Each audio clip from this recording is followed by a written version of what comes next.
Well, hello and welcome to day number 5 of the EMS Leadership Academy's 5-day recruitment challenge. Lisa, how are you?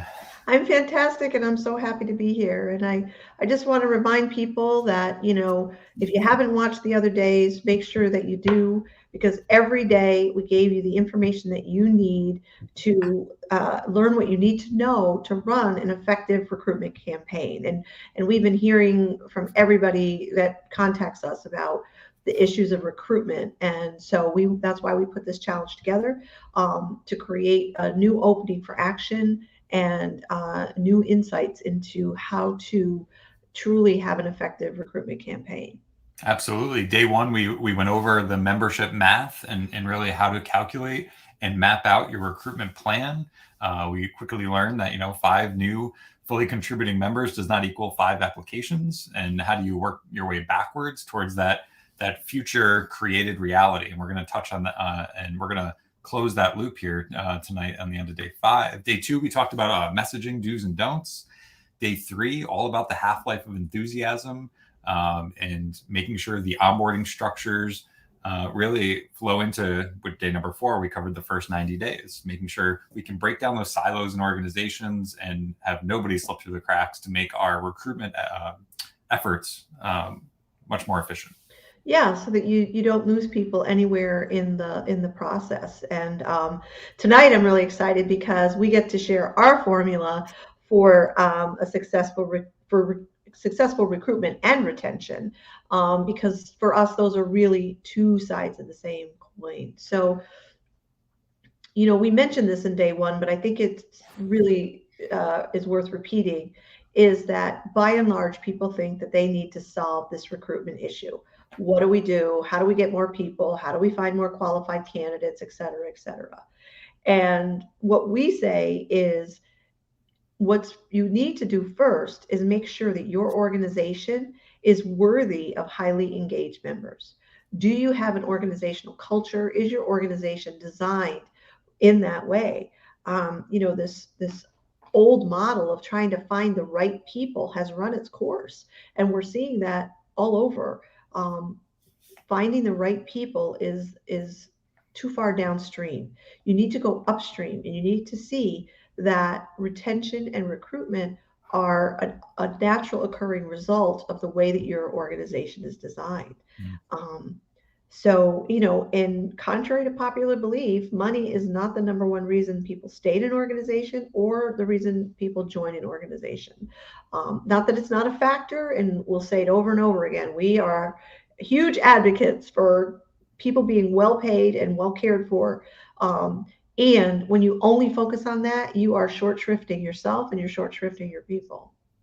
Absolutely. All too often, I mean, Gallup and other organizations have done the research behind what do managers think that the employees want, and then surveying what the employees' priorities are. And often they're 180 degrees different. What managers and supervisors and leaders tend to think is important to people is not what frontline caregivers or people in the organization tend to want. Money is not ranked up into the top 5, I believe. No, it's not in the top 5. It's And then actually in the bottom 5. And Gallup is found that 50% of people have left or considered leaving a job due to their direct manager. So a lot of an organization's culture will positively influence your ability to retain people. And we found that retention is turnover is very expensive. If you don't have good retention, the calculations are $9,100 for every person that leaves in direct cost, not to mention the indirect cost.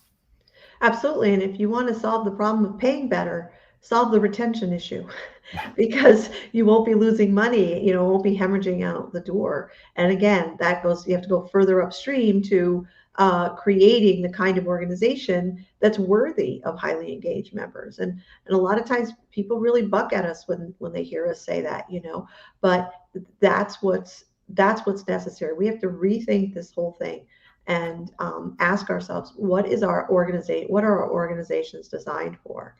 And Peter Drucker's quote, which I think is the next slide, and we mentioned this last night, culture eats strategy for breakfast. You can have the best strategies, you can have them well thought out, well planned out, You can take the strategies we've been talking about all week. And if you don't have a culture that supports those, you don't have a culture that's true to those strategies are just not effective at what you want. They might get people in the door, but they're not necessarily going to keep people, and you're not going to have high performing people. And that's what we all want. Absolutely. And with any of these new initiatives, I mean, there can be a million different excuses of why something couldn't work. I mean, I feel like we typically run into excuses of, there's not enough money. And as we said before, your organization, if you calculate it, if you're losing people in an organization, that's losing money. And you can, if you improve your retention, you improve your culture, turnover goes down, and there's the money to invest in your people, right? We talk all the time that people don't have budget line items for people, right? We've got vehicle maintenance, equipment maintenance. Where's the people maintenance budget? And it would be great if organizations start to realize that and invest in their people. And it's so strange in an industry that is so much about caring for patients, so much about caring for people, and yet not designed to care for the very people that that they need to serve first, which is the members of the organization, the personnel. Yeah. So as we said, the typical approach to this revolving door problem is let's get more people in the door. We just need to find the right people. We need to, fill these positions. And then that's just adding to the problem because people are leaving as fast as you're getting people in the door. And, we've said it before, we'll say it again a few thousand times, I'm assuming, is that recruitment and retention are not the problem. They are not the problem. Go ahead. I was going to say, you said the word in the last slide too. It's the design. Your organization's perfectly designed for the results you have and the results you don't have. Yeah, and the next slide where we really illustrate this point, this is an analogy. Here we have a car with exhaust, and it's noxious, right? It's terrible for us. And people try to mitigate the exhaust, but that will actually not only not work, but it could cause the carbon engine to explode. Yeah. Why? Because the exhaust is a naturally occurring result of a carbon engine. That is supposed to be there when you have a carbon engine. It's a problem for us. It's not a problem for the engine. So if you look at this, the exhaust being recruitment and retention, how is your organization designed? Well, consider that your organization is designed for the results you currently have. Mm-hmm. If you have low recruitment, high turnover, poor retention, your organization is designed for those results. Again, you can look out, make excuses, say it's the people, it's this generation, it's that. People have 1,000 reasons for it. But notice that none of those reasons are under your control or make any damn difference. We have seen this time and time again make a difference, not just in EMS, but in organizations all over all kinds of organizations. And the good news is the number one driver of culture is leadership. And that's why we focus on transforming leaders into the kind of leaders people want to follow, because that will then lead to you creating structures and redesigning your organization so that it's worthy of highly engaged members. And I think it plays beautifully into this next section about intentional design. As we've said, that the carbon engine was designed to create the exhaust that it's creating. And if you want to change the outcome, you've got to go upstream and change the engine. And that's when we can talk about intentional design theory and how that applies to organizations. How do you create change? Absolutely. And it's helpful to kind of have a distinction between the default design and a created design or an intentionally designed. A default design just means that your organization structures got created in response to some problem or issue. It just happened by default. It's like this thing happened, so we created a structure to deal with that. And then this other thing happened, and then we created the structure. So it becomes this sort of not necessarily well thought out. It was all reactive, as opposed to a created future or a created organization or an intentionally designed organization, which is you say to yourself, okay, there's an outcome we want to produce. How do we create this organization? How do we intentionally design it so it's a naturally occurring result is what we want, whatever that is, whether it's engaged members or recruitment, you got a waiting list of people, whatever the result is that you want to produce. So I love this quote by Buckminster Fuller. He says, you never change things by fighting the existing reality. To change something, you build a new model that makes the existing model obsolete. And to me, that just sums up in a nutshell what the challenge is in EMS, is that everybody's been fighting innocently. This is no blame here. Fighting the existing reality because they're looking too far downstream. You got to go upstream to change something. You build a new model that makes the existing model obsolete. So you think about, how do you want your organization? What is the optimum vision that you have for your organization? And in this week we've been talking about an organization worthy of highly engaged members. You could have any number of things. You could call it psychologically safe. You could create a vision statement. That's really up to you. But it's really easy to look at your organization in its current state, and all you see are the barriers. This is why we can't do it. It's because of this. It's because of that person. It's because of this. It's because of money, blah, blah, blah, blah, blah. Yeah. And listen, that's true. In one level, that's all true stuff. However, that's in the world of fixing. And that's the first line of this. That's fighting reality.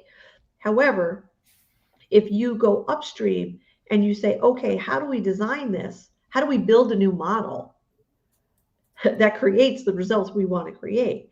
So you have to have your eye on the end result, but you're designing it so that end result happens.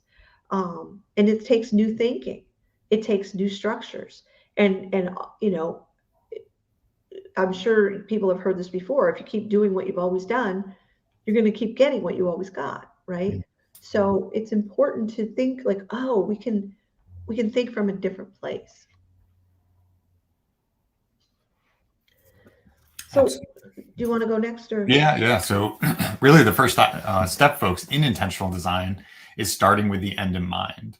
And I love the question. It's like, what's the ideal result you want? What do you really, really want? If you get a group of people together, you can answer this question yourself. I think it's more effective as a leader in a leadership team if you say, well, what do we really want? Do we want to just fix this one problem over here? Or if anything were possible, if we had unlimited time, unlimited money, unlimited resources, what's the ideal outcome in the end?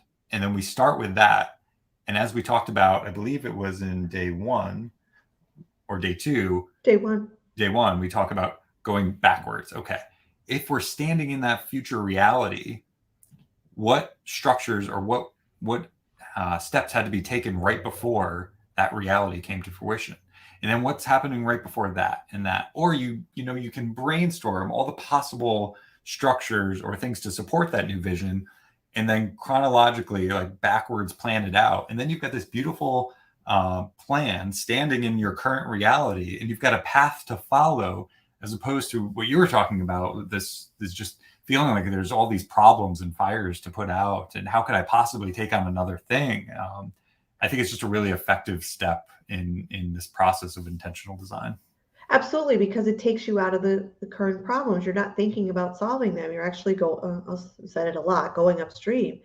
So, one way we talk about it is just imagining it from scratch. We're not saying that you have to tear anything down or destroy anything, but in your mind's eye, it's like what Robbie was saying, if anything were possible. If you were starting a brand new organization with nothing in place, what would be the vision that you would have for that?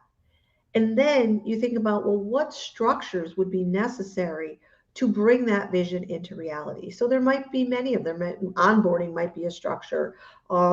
Leadership roles could be a structure. HR could be a structure. PR could be a structure. Like, there's all kinds of structures you could put into place. But you want to look for not the ones that are already in existence, but what are the ones that are essential and necessary to produce the new results that you want. It has to start with the vision. It has to start there. And we find that it's just easier for people to drop out of what current problems, their current thinking, whatever stuff's going on, and just imagine you are creating a brand new thing from scratch. And maybe you're not at the level of where you can transform the whole organization, but maybe you can transform your team. What's your vision for your team, or what's your vision for your crew, right? So, we're talking about this at the level of culture, but whatever role you play or whatever role you have in your organization, you can lead from there, right? We always say leadership is not a position, right? It's much more than that. As a matter of fact, it's an action, right? It's a creative process. And keep in mind that structures always drive behavior. Structures always drive behavior. So, you want to look in terms of, if you want a particular behavior out of someone or out of your crew or out of the personnel, what's the structure that would be helpful, that would have them do that behavior? Yeah. Right. And that for EMS organizations, a lot of it is policy driven. It's having those clear policies that everyone understands and the processes in place, so that the policies, the process create the actions which create a new result. It could even be something as simple as the way in which your equipment is laid out, the way in which your ambulances are laid out. How is your restocking configured? Because that will all drive human behavior. And again, if we want new results, we've got to think about what new actions could be taken, or what can we adjust. I love what you just said. And structures don't have to be complicated and highfalutin. If you have a toothbrush holder in your bathroom, that is a structure. Yeah. Right? We all have structures all around us that help us. People talk about keeping their gym bag by the door so they work out in the morning, or having soap in the shower, for goodness sake, is a structure, right? So it doesn't have to be really complicated. But if you think about how your ambulances are laid out, you think about what structures you have for maybe checking the rigs, those kinds of things. Those are all structures that drive behavior, right? So now you just go further upstream and you say, okay, what are the structures we currently have in place that are messing up, and aren't producing the result we want? Rather than looking at the people and blaming them, look upstream and say, okay, well, how have we designed it that this is the result we're getting? And that'll change everything. Yeah, that's so good. Yeah, and so these are the two questions of intentional design, right? You ask yourself first, what is the result or outcome you want to produce? This is starting with the end in mind, right? And then what structure would lead to the new result or outcome? And just know that this isn't a one and done, right? It's like, oh, I figured out a structure and that's solved. No, it's an experiment, right? It's an evolution. You want to be open to learning. Oh, look at the result we produced. Well, that's good. That's not quite what we wanted. How can we fix or change that? How can we adjust it? And how did it make sense to them? So asking the providers involved, if it's a policy or if it's a form or if it's some outcome that happened, asking the people involved, well, just can you tell me more about what happened? And then you begin to identify, it's like, oh, there's a little hole in the process. There's a loophole where, people could fall through the cracks. And maybe if we adjust something here, that will make sure people are followed up with, or that the process gets reported and so on. So it's an iterative process. Absolutely. And that's the nature of design and the nature of creation, really, is it's really a cyclical thing where you're learning all the time, and then you're implementing, you're learning, you're adjusting. And that's why some people avoid it, because they just want the answer. They just want the answer to the problem. But that's what leads to the poor results that we have, because we're not problems to solve. Yeah, and I don't think we have the slide, but I think it also plays well into there's the created world, the world you're creating, and then there's the other side, the current world and the problem you're dealing with. And it's so easy for us to be stuck in the problems that we're dealing with in our current reality, our current situation, and forget about we're trying to create this whole new world, this whole new outcome over here. One doesn't depend on the other, and that we can be over here spending a little bit more time probably focusing on what we want to create instead of dealing with all the problems that pop up. So it's not just eliminating one thing altogether. Right. And it's possible to be in both those worlds at the same time, right? You're, as you're creating and as you're dealing with problems, to kind of notice like, oh, I wonder, like, how could we solve this systemically rather than just right here, right now? Yeah. Right. Like, that's a different approach. That's, putting out fires versus let's look and see, like, what can we create so that the system works better, right? So, yeah. And this is really to bring it all together, right? That we started with this diagram, this recruitment marketing funnel, right? There's actions and structures that can be put in place to raise awareness and bring people to the consideration phase, and then have them take action that they're interested in, and taking more action until it gets into the phase that we usually tend to focus on, the application, selection, hiring processes. Absolutely. And, if honestly, if these 5 days or today, the main thing you got was that the problem isn't recruitment and retention. Honestly, if that's the only thing that you got out of this, that would change your organization forever. And then you'd see a change immediately in your numbers. And whatever reasons or explanations you have, they're not the problem either. And for sure, you don't have any control over that.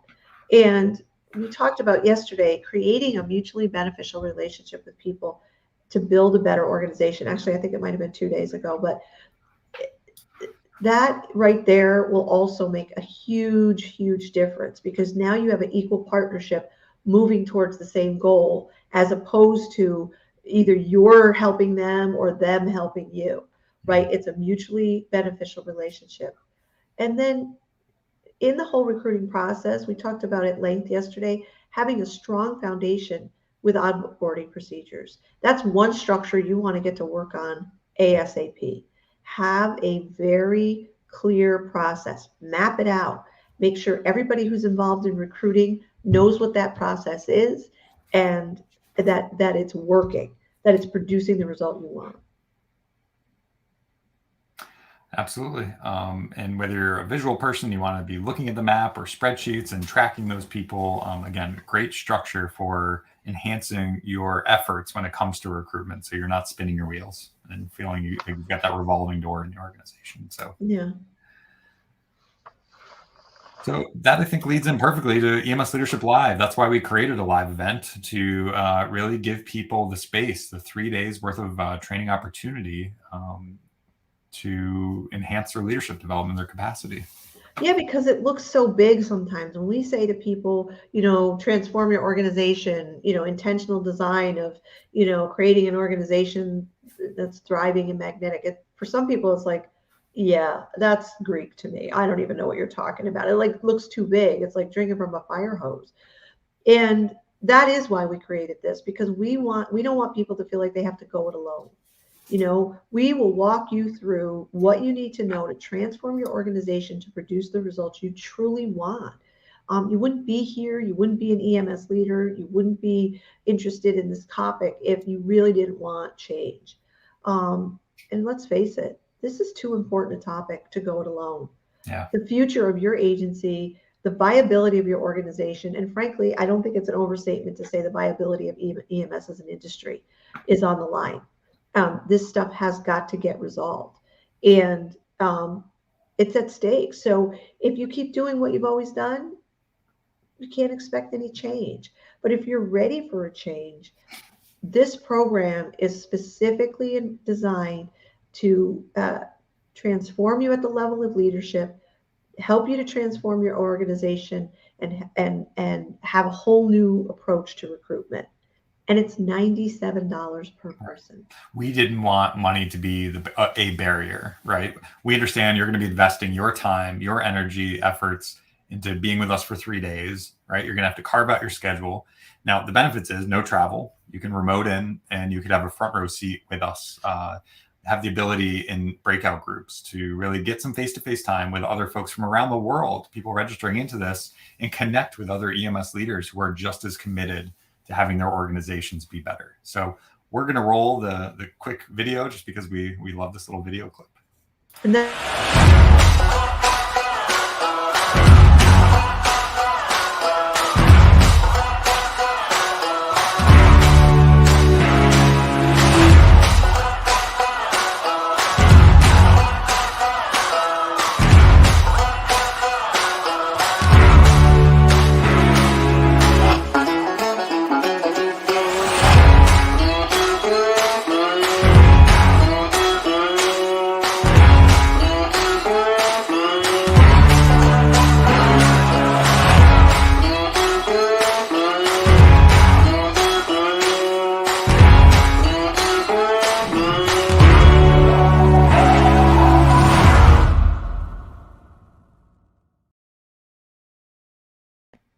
Shout out to Adam, man. He did a great job on that, right?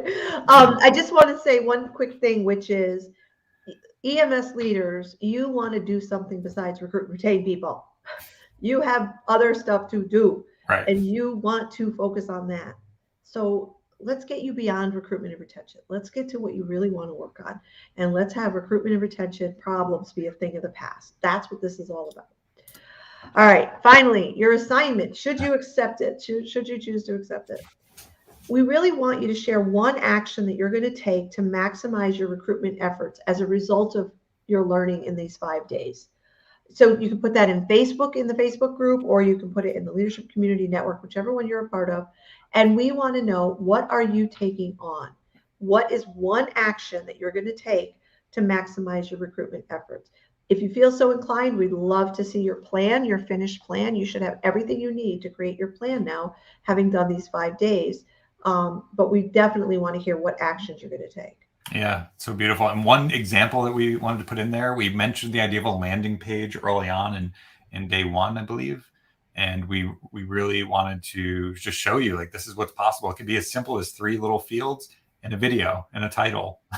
and that will drive people who are interested. Again, the phrase, if you're looking to recruit people into this industry, become an EMT, free training provided, hosting that class, right? And then you could have 30 potential applicants to choose from. That phrase there, right, is very magnetic. We've seen it draw people in before. Paired up with this video, and Lisa, I'm going to see if this 2-minute video will play here. It's a free video you can use. You can find it on YouTube or findems.org, and you can use this video. It's generic enough to use on your own with your own landing page. I had a very good friend who dropped dead in front of me. Other than call 911, I didn't know what to do.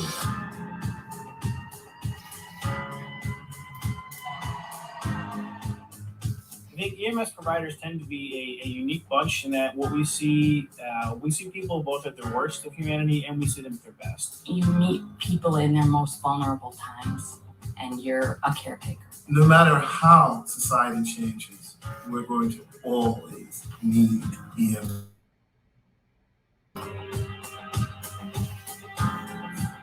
You're able to help one person, it does have a ripple effect, not only for that person for the rest of their life, but the rest of the family as well. This work teaches me to live each moment to the fullest. I love it. It's one of those jobs. A lot of times it goes thankless. Not many people thank you for it, but a lot of times they don't even realize how much trouble they were when you went to pick them up.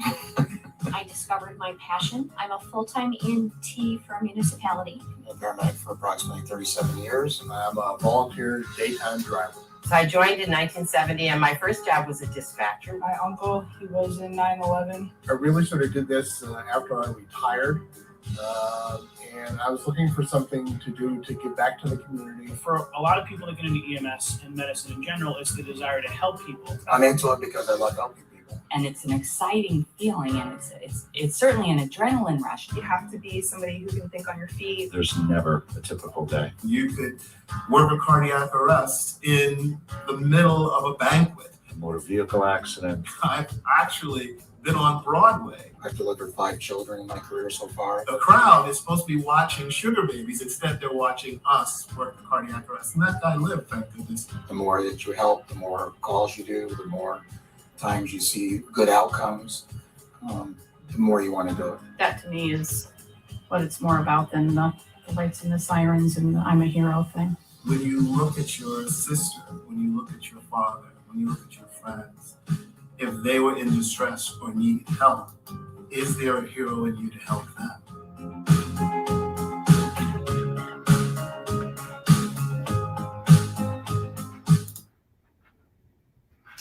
So, folks, again, you can use that video. It's generic enough to drive traffic to really what this is all about, if that's what you're looking to recruit people into. Absolutely. I still get chills every time I see that video.